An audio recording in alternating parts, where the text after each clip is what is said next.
দক্ষিণ ও মধ্য এশিয়ায় প্রবেশের পথ হচ্ছে আফগানিস্তান। বিশ্বের সাম্রাজ্যবাদীরা হাজার হাজার বছর যাবৎ এশিয়ায় প্রভাব বিস্তার করার জন্য আফগানিস্তানকে ভূ রাজনৈতিক গুরুত্বপূর্ণ দেশ হিসেবে দখল ও নিয়ন্ত্রণ করে আসছে, যা ছিল পারস্য সাম্রাজ্যের আক্রমণ, আলেকজান্ডারের অভিযান, চেঙ্গিস খানের হামলা, ব্রিটিশ, সোভিয়েত ও মার্কিনীদের দখলের একমাত্র কারণ হল আফগানিস্তান এশিয়ার ভূ রাজনীতির গুরুত্বপূর্ণ একটি দেশ। আফগানিস্তানে প্রচুর খনিজ সম্পদ মজুদ রয়েছে বিধায় যার উপর বর্তমানে আমেরিকা, ব্রিটিশ, রাশিয়া, ভারত ও চীন প্রভাব বিস্তার করে আসছে। আমি একটি প্রামাণ্যচিত্রের মাধ্যমে আফগানিস্তানের ইতিহাস অত্যন্ত সুন্দরভাবে বিশ্লেষণ করব। ভিডিওটিতে যা থাকছে খ্রিস্টপূর্ব ষষ্ঠ শতাব্দী হতে 2021 সাল পর্যন্ত আফগানিস্তানের সকল সাম্রাজ্যবাদীদের উত্থান পতন, প্রধান 3 আগ্রাসনী পরাশক্তির পরাজয়ের ইতিহাস এবং সর্বশেষ থাকছে তালেবান নিয়ে একটি বিশেষ প্রতিবেদন। প্রথমে আফগানিস্তানের ভৌগোলিক পরিচয়। দ্য আফগানিস্তান ইসলামী আমিরাত 15 আগস্ট 2021। আয়তন 6,50,225 বর্গ কিলোমিটার। জাতি মুসলিম 99.7%। রাজধানী কাবুল। উপজাতি 12টি, তার মধ্যে প্রধান পশতু 42%। সীমান্তবর্তী দেশ Pakistan, Tajikistan, Turkmenistan, Iran, Uzbekistan ও চীন। প্রাকৃতিক সম্পদ ইউরেনিয়াম, স্বর্ণ, লিথিয়াম, রৌপ্য, তামা, কয়লা, মূল্যবান ও আধা মূল্যবান পাথর, লবণ ও প্রাকৃতিক গ্যাস। পারস্য সাম্রাজ্য খ্রিস্টপূর্ব ষষ্ঠ শতকের মাঝামাঝি সময়ে পারস্য সাম্রাজ্য আরিয়ানা বা আফগানিস্তান দখল করে। এটি ছিল প্রাচীন বিশ্বের বৃহৎ সাম্রাজ্যগুলির একটি। 330 খ্রিস্টপূর্বাব্দে মহাবীর আলেকজান্ডারের সাথে যুদ্ধে সাম্রাজ্যটির পতন ঘটে। সম্রাট আলেকজান্ডার দ্য গ্রেট তিনি 330 খ্রিস্টপূর্বাব্দে পারস্য সাম্রাজ্যকে পরাজিত করে সুদূর গ্রিক থেকে একের পর এক রাজ্য জয় করে ইরান, আফগানিস্তান হয়ে ভারতের পাঞ্জাব পর্যন্ত জয়লাভ করেছিলেন। তিনি 323 খ্রিস্টপূর্বাব্দে মৃত্যুবরণ করেন। মৌর্য সাম্রাজ্য সম্রাট চন্দ্রগুপ্ত মৌর্য 321 খ্রিস্টপূর্বাব্দ হতে 185 খ্রিস্টপূর্বাব্দ পর্যন্ত ভারতে মৌর্য সাম্রাজ্য প্রতিষ্ঠা করেছিলেন। সম্রাট আলেকজান্ডারের মৃত্যুর পর ভারতীয় মৌর্য সাম্রাজ্যটি আফগানিস্তান পর্যন্ত বিস্তার লাভ করেছিল। বৌদ্ধ সাম্রাজ্য প্রথম খ্রিস্টীয় শতকে মধ্য এশীয় কুষাণ জাতি আফগানিস্তান নিয়ন্ত্রণ করে। 3য় থেকে 8ম শতক পর্যন্ত বৌদ্ধ ধর্মই ছিল আফগানিস্তানের প্রধান ধর্ম। এই যুগের অনেক বৌদ্ধ মন্দিরের ধ্বংসস্তূপ আজও আফগানিস্তানে দেখতে পাওয়া যায়। হুন নামের মধ্য এশীয় এক তুর্কি জাতি 4র্থ শতকে এসে কুষাণদের পতন ঘটায়। আফগানিস্তানে ইসলামের আগমন খ্রিস্টীয় 7ম শতাব্দীতে আরব সৈন্যদের আফগানিস্তানে নতুন ধর্ম ইসলাম নিয়ে আগমন ঘটে। তারা হেরত ও সিস্তন প্রদেশ নিয়ন্ত্রণে নেয়। গজনবী সাম্রাজ্য 10ম শতকে গজনির শ্রেষ্ঠ রাজা মাহমুদ আফগানিস্তানে গজনবী রাজবংশ প্রতিষ্ঠা করেন।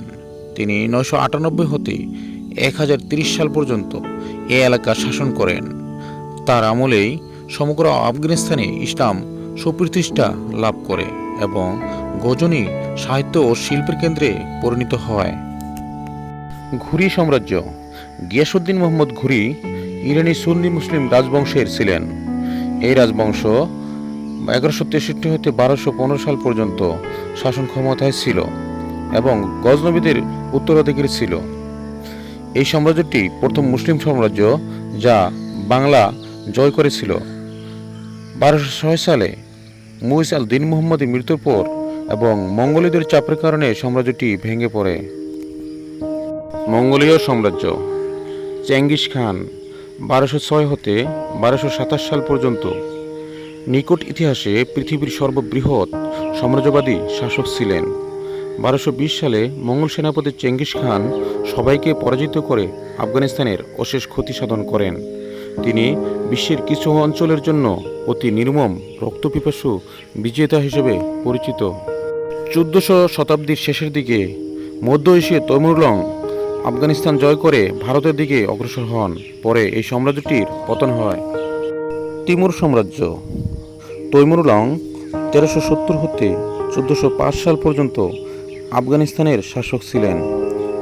তৈমুরলং একজন মঙ্গল সেনাধ্যক্ষ ছিলেন। তিনি পশ্চিম ও মধ্য এশিয়ায় বিস্তীর্ণ অঞ্চলে তৈমুরীয় শাসন প্রতিষ্ঠা করেছিলেন।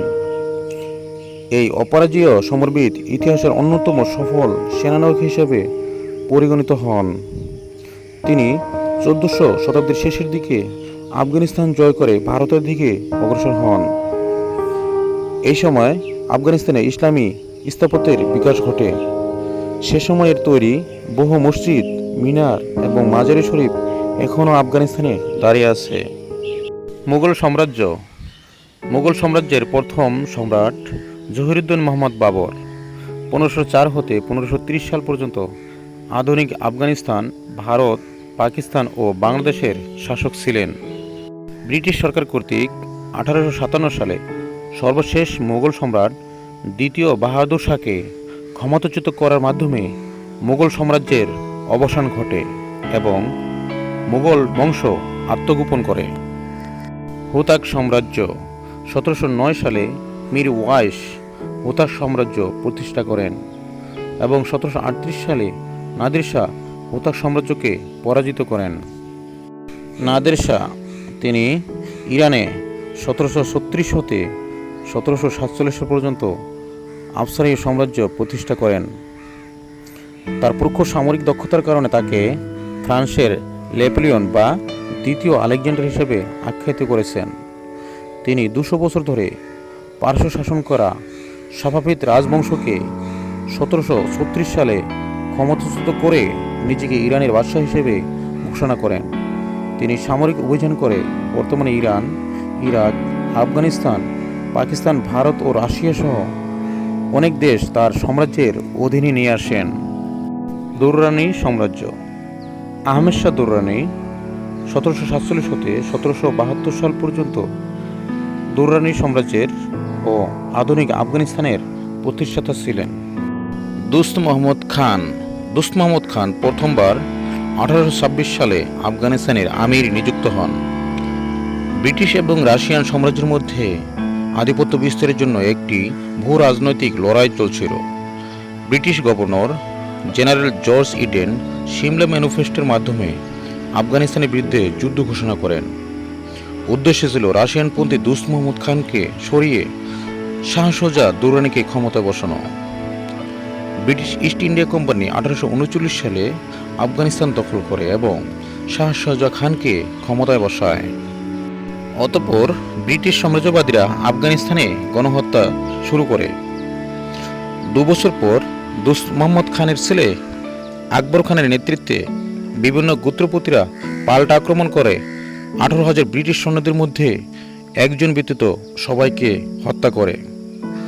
1839 হতে 1842 সাল পর্যন্ত সংগঠিত এই যুদ্ধকে প্রথম অ্যাংলো আফগান যুদ্ধ বলা হয়। শের আলী খান তিনি 1863 হতে 1866 এবং 1868 হতে 1879 সাল পর্যন্ত আফগানিস্তানের আমিরের দায়িত্ব পালন করেন। তিনি দোস্ত মোহাম্মদ খানের তৃতীয় পুত্র। যখন এশিয়ার আধিপত্য নিয়ে যুক্তরাজ্য ও রুশ সাম্রাজ্যের মধ্যে প্রতিযোগিতা চলছিল, তখন তিনি পারস্পরিক দ্বন্দ্ব সংঘাত থেকে আফগানিস্তানকে নিরপেক্ষ রাখতে চান। 1878 সালে ব্রিটিশ ভাইসরয় লর্ড লিটন কাবুলে কূটনৈতিক মিশন প্রেরণ করলে তাদেরকে খাইবার গিরিপথের দিকে ফিরিয়ে দেওয়া হয়। ফলে শুরু হয় দ্বিতীয় ইঙ্গো আফগান যুদ্ধ। গ্রেট গেমের সময় সংগঠিত সংঘর্ষের মধ্যেই এটি ছিল প্রধান যুদ্ধ। মোহাম্মদ ইয়াকুব আলী খান তিনি 21 ফেব্রুয়ারি 1879 হতে 12 অক্টোবর 1879 সাল পর্যন্ত আফগানিস্তানের আমির ছিলেন। তিনি পূর্ববর্তী শাসক মোহাম্মদ শের আলী খানের পুত্র। তিনি 1879 সালে ব্রিটিশদের সাথে গান্ধমার্কের সন্ধি স্বাক্ষর করেন। এর ফলে আফগানিস্তানের বৈদেশিক নিয়ন্ত্রণ ব্রিটিশদের হাতে চলে যায়। একই বছরে তার ভাই আইয়ুব আলী খান এই সন্ধির বিরুদ্ধে অবস্থান নেন। ফলশ্রুতিতে ইয়াকুব আলী খান পদত্যাগ করেন। এরপর আইয়ুব আলী খান আফগানিস্তানের আমির হন। গাজী মোহাম্মদ আইয়ুব আলী খান তিনি 12 অক্টোবর 1879 হতে 31 মে 1880 সাল পর্যন্ত আফগানিস্তানের আমির ছিলেন। তিনি 27 জুলাই 1880 হতে মিয়ানদের যুদ্ধে জর্জ বুরুসের ব্রিটিশ বাহিনীকে পরাজিত করেন। দ্বিতীয় ইঙ্গো আফগান যুদ্ধে এটি ছিল ইঙ্গো ভারতীয় বাহিনীর সবচেয়ে বড় পরাজয়। তিনি কান্দাহারের যুদ্ধে জেনারেল ফ্রেডেরিক রবার্টসের বাহিনীর সাথে পরাজিত হন। এই যুদ্ধের মাধ্যমে ইঙ্গো আফগান যুদ্ধের সমাপ্তি ঘটে। পরে আইয়ুব আলী খান পারস্যে পালিয়ে যান। ব্রিটিশরা অন্যান্য সকল উদ্দেশ্য অর্জন করতে পারলেও আফগানিস্তান থেকে ফিরে যেতে বাধ্য হয়। আব্দুর রহমান খান তিনি 1880 হতে 1901 সাল পর্যন্ত আফগানিস্তানের আমির ছিলেন। দ্বিতীয় ইঙ্গো আফগান যুদ্ধের পর তিনি আফগান সরকারকে সংগঠিত করেছিলেন। তিনি তার বৈদেশিক নীতি ব্রিটিশদের অনুকূলে পরিচালনা করবেন শর্তে তাকে অস্ত্র ও অর্থ সহায়তার নিশ্চয়তা দেওয়া হয় এবং শর্ত সাপেক্ষে ব্রিটিশরা আফগানিস্তান ত্যাগ করেন। হাবিবুল্লাহ খান তিনি 1901 হতে 1919 সাল পর্যন্ত আফগানিস্তানের আমির ছিলেন। তিনি আইন বিভাগে সংস্কার করেন এবং অনেক কঠোর শাস্তির প্রথা বন্ধ করেন। তবে তার প্রধান উপদেষ্টা আব্দুল লতিফকে ধর্মত্যাগের অভিযোগে মৃত্যুদণ্ড দেওয়া হয়েছিল এবং পাথর ছুঁড়ে তাকে হত্যা করা হয়। তাছাড়া তিনি দমনমূলক আভ্যন্তরীণ গোয়েন্দা ব্যবস্থা ভেঙে দিয়েছিলেন। আমানুল্লাহ খান তিনি 1919 হতে 1929 সাল পর্যন্ত আফগানিস্তানের শাসক ছিলেন। রুশ বিপ্লবের পর রাশিয়া ও ব্রিটিশের মধ্যে দূরত্ব তৈরি হয়। বৈদেশিক নীতির ক্ষেত্রে স্বাধীনতা অর্জনের জন্য আমানুল্লাহ খান এই সুযোগ কাজে লাগান। 3 মে 1919 সালে আফগানিস্তান ব্রিটিশ ভারতের উপর হামলা চালায়। ফলে তৃতীয় ইঙ্গো আফগান যুদ্ধ শুরু হয়। প্রাথমিক আফগানিস্তানের সাফল্যের পর 1919 সালের শেষের দিকে যুদ্ধবিরতি হয় এবং আফগানিস্তান সম্পূর্ণ ব্রিটিশ প্রভাবমুক্ত হয়। মোহাম্মদ নাদির শাহ তিনি 1929 হতে 1933 সাল পর্যন্ত আফগানিস্তানের বাদশাহ ছিলেন।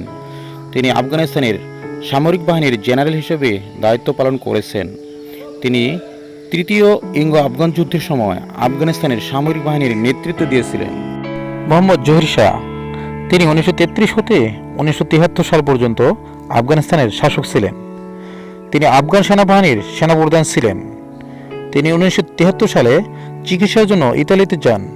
এ সুযোগে তার চাচাতো ভাই দাউদ খান ক্ষমতা দখল করেন। দাউদ খান তিনি 1973 হতে 1978 সাল পর্যন্ত আফগানিস্তানের রাষ্ট্রপতি ছিলেন। এদিকে মার্ক্সবাদীরা মধ্য এশীয় মুসলিম দেশগুলো দখলের পর তাদের দৃষ্টি পড়ে আফগানিস্তানের দিকে। 1973 সালে শুরু হয় আফগানিস্তান দখলের পায়তারা। দাউদ খান ফ্রান্স থেকে মুসলিম বিরোধী ও মার্ক্সবাদের দীক্ষায় দীক্ষিত হন। তিনি ছিলেন মার্ক্সবাদীদের প্রথম টেস্ট প্রোডাক্ট। তিনি 1977 সালে 12 হতে 15 এপ্রিল সোভিয়েত সফর করেন এবং দেশে ফিরে জহির শাহকে ক্ষমতাচ্যুত করে নিজেই ক্ষমতা দখল করেন। কিছুদিন পর সোভিয়েত ইউনিয়ন বুঝতে পারে দাউদ খান থাকলে পুরো আফগানিস্তান দখলে নেওয়া সম্ভব নয়। তাই পরিকল্পিতভাবে কমিউনিস্ট নেতা মীর আকবর খাইবারকে হত্যা করা হয়। এসব অজুহাতে 1978 সালে কমরেড আব্দুল কাদেরের দ্বারা সৌর বিপ্লবের মাধ্যমে দাউদ খানকে হত্যা করা হয় এবং মার্ক্সবাদী পিডিপিএ নেতা ক্ষমতা দখল করেন। নূর মোহাম্মদ তারাকি তিনি 1978 হতে 1979 সাল পর্যন্ত আফগানিস্তানের কমিউনিস্ট শাসক ছিলেন। তিনি আফগানিস্তানের নাস্তিক্যবাদ ও কমিউনিজমের প্রতিষ্ঠাতাদের একজন ছিলেন। তিনি ক্ষমতায় আসার 7 মাসের মাথায় সোভিয়েত ইউনিয়নের সাথে 20 বছরের এক চুক্তি স্বাক্ষর করেন। তিনি আফগানিস্তানে মার্ক্সবাদী নীতি প্রণয়ন করেন। তখন আফগানিস্তানে ইসলামী মূল্যবোধ প্রবল ছিল বলে গৃহযুদ্ধের রূপ নেয়। হাফিজুল্লাহ আমিন তিনি 14 সেপ্টেম্বর 1979 হতে 27 ডিসেম্বর 1979 সাল পর্যন্ত আফগানিস্তানের কমিউনিস্ট শাসক ছিলেন। 3 আগস্ট 1978 সালে সোভিয়েত গোয়েন্দা সংস্থা কেজিবি প্রতিনিধি দল আফগানিস্তান সফর করে এবং মন্তব্য করেন তারাকিকে দিয়ে আফগানিস্তান দখল করা সম্ভব নয়। তাই 1979 সালের সেপ্টেম্বরে তারাকিকে হত্যা করে আরেক কমিউনিস্ট নেতা হাফিজুল্লাহ আমিনকে ক্ষমতায় বসানো হয়। এরপর মাত্র 3.5 মাসের মাথায় সোভিয়েত ইউনিয়ন আফগানিস্তান দখলের পরিকল্পনা করে। 27 ডিসেম্বর 1979 সালে সোভিয়েত আফগানিস্তানে আক্রমণ চালিয়ে হাফিজুল্লাহ আমিনকেও তার পরিবার সহ হত্যা করে এবং সোভিয়েত ইউনিয়ন কর্তৃক কমরেড বাররাক কারমালকে আফগানিস্তানের নতুন নেতা হিসেবে প্রতিষ্ঠা করে। বাররাক কারমাল তিনি 1979 হতে 1986 সাল পর্যন্ত সোভিয়েত মদতপুষ্ট হয়ে আফগানিস্তানের রাষ্ট্রপতি ছিলেন। সোভিয়েত দখলদার কর্তৃক আবারও বাররাক কারমালকে হটিয়ে কমিউনিস্ট জেনারেল কমরেড নজিবুল্লাহকে আফগানিস্তানের ক্ষমতায় বসানো হয়। বাররাক কারমাল মস্কোতে নির্বাসিত হন। নজিবুল্লাহ তিনি 1987 হতে 1992 সাল পর্যন্ত সোভিয়েত সমর্থিত আফগানিস্তানের কমিউনিস্ট রাষ্ট্রপতি ছিলেন। সোভিয়েতরা অর্থনৈতিক ও সামরিক সহায়তার মাধ্যমে নজিবুল্লাহর প্রতি সমর্থন অব্যাহত রাখেন এবং অ্যান্টি কমিউনিস্ট ইসলামী মুজাহিদদের প্রতিহত করার জন্য প্রথমে 30,000 সৈন্য এবং পরবর্তীতে 1 লক্ষ সৈন্য আফগানিস্তানে প্রবেশ করে প্রধান শহর নিয়ন্ত্রণে নেয় এবং বিমান হামলা চালিয়ে প্রায় 2 হতে 20 লক্ষ বেসামরিক আফগান মুসলিমদেরকে হত্যা করা হয়। কমরেড নজিবুল্লাহ এ যুদ্ধের নেতৃত্ব প্রদান করেন। যুক্তরাষ্ট্র এ যুদ্ধে ঠান্ডা মাথায় কমিউনিস্টদের বিরুদ্ধে অবস্থান গ্রহণ করে। ইসলামী মুজাহিদরা পাকিস্তানের মাধ্যমে মার্কিন যুক্তরাষ্ট্র ও সৌদি আরব থেকে সহায়তা লাভ করে। ইসলামী মুজাহিদরা যুক্তরাষ্ট্র থেকে বিপুল পরিমাণ অ্যান্টি এয়ারক্রাফট ক্ষেপণাস্ত্র গ্রহণ করে সুসংগঠিত হয়ে প্রায় 15,000 সোভিয়েত সৈন্যকে হত্যা করে এবং বহু সৈন্যকে আহত করে। ফলে 1989 সালে সোভিয়েতরা আফগানিস্তান থেকে সৈন্য প্রত্যাহার করে নেয়। 1992 সালে ইসলামী মুজাহিদরা বিভিন্ন দল একত্রিত হয়ে রাজধানী কাবুল আক্রমণ করে কমিউনিস্ট নেতা নজিবুল্লাহকে উৎখাত করে এবং প্রধান মুজাহিদ দলের নেতা বুরহানুদ্দিন রাব্বানির নেতৃত্বে আফগানিস্তানে ইসলামী প্রজাতন্ত্র ঘোষণা করে। 1996 সালে তালেবান সরকার ক্ষমতায় এসে নজিবুল্লাহকে নির্যাতন করে প্রকাশ্যে ফাঁসিতে ঝুলিয়ে হত্যা করে। বুরহানুদ্দিন রাব্বানি তিনি 1992 হতে 1996 সাল পর্যন্ত প্রথম মেয়াদে তালেবানদের দখলের পূর্ব পর্যন্ত আফগানিস্তানের প্রেসিডেন্ট ছিলেন। তিনি কাবুল ও আল আজহার বিশ্ববিদ্যালয়ের শিক্ষার্থী ছিলেন এবং ইসলামী আইন ও ধর্মতত্ত্ব নিয়ে ডিগ্রি লাভ করেন। তিনি 1966 সালে কায়রোর আল আজহার বিশ্ববিদ্যালয় হতে স্নাতক পাশ করেন এবং মুসলিম ব্রাদারহুডের আদর্শবাদী সৈয়দ কুতুবের দর্শনের অনুবাদ শুরু করেছিলেন। তিনি কাবুল বিশ্ববিদ্যালয়ের 3 বছর অধ্যাপক হিসেবে নিযুক্ত ছিলেন। তিনি আফগানিস্তান জমিয়তে ইসলামীর প্রধান হিসেবে নিযুক্তি পান। তিনি 1996 সালে তালেবান কর্তৃক এক রক্তপাতহীন লড়াইয়ে ক্ষমতাচ্যুত হন। পরবর্তীতে 2001 সালে তালেবানরা ক্ষমতাচ্যুত হলে আবার পুনর্পদে বহাল থাকেন এবং হামিদ কারজাই প্রেসিডেন্ট হিসেবে মনোনীত হলে তাহার নিকট ক্ষমতা হস্তান্তর করেন।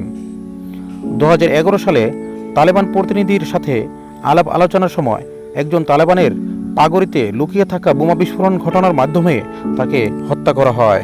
উল্লাহ মোহাম্মদ উমর তিনি 1996 হতে 2001 সাল পর্যন্ত আফগানিস্তানের তালেবান সরকারের প্রধান ছিলেন। পাকিস্তান, সৌদি আরব এবং সংযুক্ত আরব আমিরাত তার সরকারকে স্বীকৃতি দিয়েছিল এবং বৈধ সরকার হিসেবে অধিক গ্রহণযোগ্য স্বীকৃতি ছিল বিশ্বব্যাপী। উল্লাহ মোহাম্মদ উমর 1989 হতে 1992 সাল পর্যন্ত অ্যান্টি কমিউনিস্ট ইসলামী মুজাহিদ হিসেবে সোভিয়েত সমর্থিত নজিবুল্লাহ সরকারের বিরুদ্ধে যুদ্ধ করেছেন। এক যুদ্ধে তার একটি চোখ হারায়। তালেবান ক্ষমতা দখলের পর নজিবুল্লাহকে নির্যাতন করে প্রকাশ্যে ফাঁসিতে ঝুলিয়ে হত্যা করে এবং প্রতিশোধ গ্রহণ করে। মার্কিন যুক্তরাষ্ট্রে 11 সেপ্টেম্বর 2001 সালের সন্ত্রাসী হামলার প্রধান সহায়তাকারী আল কায়দা নেতা ওসামা বিন লাদেনকে তালেবানরা নিরাপদ আশ্রয়স্থল হিসেবে সহায়তা করার জন্য আন্তর্জাতিক মণ্ডলে বিরোধিতার মুখে পড়ে। এমনকি কূটনৈতিক তৎপরতার দ্বারা সংযুক্ত আরব আমিরাত ও পাকিস্তান থেকে প্রাপ্ত স্বীকৃতি প্রত্যাহার করানো হয়। 17 ডিসেম্বর 2001 সালে যুক্তরাষ্ট্রের নেতৃত্বাধীন সামরিক জোটের সহায়তায় নর্দার্ন অ্যালায়েন্স কর্তৃক হামলায় তালেবানদেরকে ক্ষমতাচ্যুত করে হামিদ কারজাইকে ক্ষমতায় বসানো হয়। মার্কিন যুক্তরাষ্ট্র হাজার হাজার সৈন্য আফগান সরকারকে সমর্থন করার জন্য দেশের মধ্যে উপস্থিত বজায় রাখে। হামিদ কারজাই, তিনি 2001 হতে 2014 সাল পর্যন্ত মার্কিন যুক্তরাষ্ট্রের মদতপুষ্ট হয়ে আফগানিস্তানের রাষ্ট্রপতি ছিলেন। তিনি 2004 ও 2009 সালের রাষ্ট্রপতি নির্বাচনে জয়ী হন এবং 2014 সালের নির্বাচনে আশরাফ ঘানির নিকট পরাজিত হন। আশরাফ ঘানি, তিনি 2014 হতে 2021 সাল পর্যন্ত আমেরিকা সমর্থিত আফগানিস্তানের রাষ্ট্রপতি ছিলেন। আফগানিস্তান থেকে বেশিরভাগ মার্কিন সেনা প্রত্যাহারের সাথে সাথে তালেবান ও সহযোগী গোষ্ঠীগুলি 2021 সালে 1 মে ব্যাপক আক্রমণ চালায়। কাবুলের 2টি সেনা ইউনিট ব্যতীত দেশ জুড়ে আফগান সেনাবাহিনী দ্রুততার সাথে পরাজিত হতে থাকে এবং তালিবানদের সাথে সংঘর্ষে আফগান জাতীয় নিরাপত্তা বাহিনীর 115 জন সদস্য ও 58 জন বেসামরিক নাগরিক নিহত হয়। আফগানিস্তানের প্রেসিডেন্ট আশরাফ ঘানি 15 আগস্ট 2021 সালে দেশ ছেড়ে পালিয়ে গেলে তালিবানরা বিজয় ও যুদ্ধ শেষ ঘোষণা করে এবং আফগানিস্তানকে ইসলামী আমিরাত ঘোষণা দেয়। গত 20 বছরের আমেরিকা আফগান যুদ্ধে আমেরিকার সৈন্য 2300, ব্রিটিশ সৈন্য 450 জন, আরও কয়েকটি দেশের কয়েকশো সৈন্য নিহত, আহত হয়েছে 20,000-এরও বেশি সৈন্য এবং আফগান নিরাপত্তা বাহিনীর 60,000-এরও বেশি সদস্য এ যুদ্ধে নিহত হয়েছে আর অর্থ ব্যয় হয়েছে পাহাড় সমান। এ যুদ্ধে ইসলামী মুজাহিদদের নির্মূল করা তো সম্ভব হয়নি, বরং তাদের শক্তি ধীরে ধীরে আরও বৃদ্ধি পেয়েছে। তালেবান 1989 সালে সোভিয়েত ইউনিয়ন আফগানিস্তান থেকে সৈন্য প্রত্যাহার করার পর দুর্বল নজিবুল্লাহ সরকারের বিভিন্ন ইসলামী মুজাহিদ কর্তৃক 1992 সালে পতন ঘটে।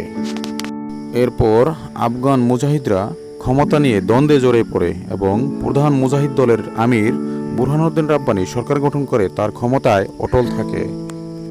ফলে মুজাহিদরা বিভিন্ন দলে বিভক্ত হয়ে পড়ে এবং আফগানিস্তানে গৃহযুদ্ধ শুরু করে। এই সংকট মুহূর্তে মোল্লা ওমর 50 জন মাদ্রাসা ছাত্র নিয়ে একটি সশস্ত্র সংগঠন গড়ে তোলেন। এই দলটি আরবিতে তালেবান, বাংলায় ছাত্র নামে পরিচিত। এই ছাত্ররা ঐতিহ্যবাহী ইসলামী বিশ্ববিদ্যালয়ে পড়াশোনা করেছিল।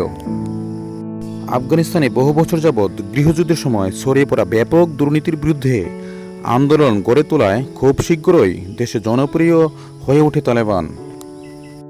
1994 সালে কান্দাহার, 1995 সালে হেরাত দখল করে নেয় তালেবান এবং 1996 সালে তালেবানের হাতে কাবুলের পতন ঘটে। 1997 সালে আফগানিস্তানকে ইসলামী রাষ্ট্র ঘোষণা করে। মোল্লা ওমর 2টি উক্তি পেশ করেন: চরমপন্থা এবং রক্ষণশীলতা, এই দুটি থেকে আমরা মুক্ত, আমরা সবাই প্রগতিশীল মধ্যপন্থা অবলম্বনকারী। সর্বশেষ আফগানিস্তানের প্রেসিডেন্ট আশরাফ ঘানি তালেবানের আক্রমণে 15 আগস্ট 2021 সালে পালিয়ে গেলে তালেবানের বিজয় ও আফগান যুদ্ধ শেষ ঘোষণা করে। ভিউয়ার্স, তথ্যমূলক ভিডিওটি শেয়ারের মাধ্যমে সবাইকে জানার সুযোগ করে দিন। ভিডিওটিতে সংক্ষিপ্তভাবে তুলে ধরা হলো, আরও বিস্তারিতভাবে তুলে ধরব ইনশাআল্লাহ। তাই আরও ভিডিও পেতে চ্যানেলটিতে সাবস্ক্রাইব করে বেল আইকনটি বাজিয়ে রাখুন আর ভিডিওটি ভালো লাগলে লাইক দিয়ে উৎসাহ দিন।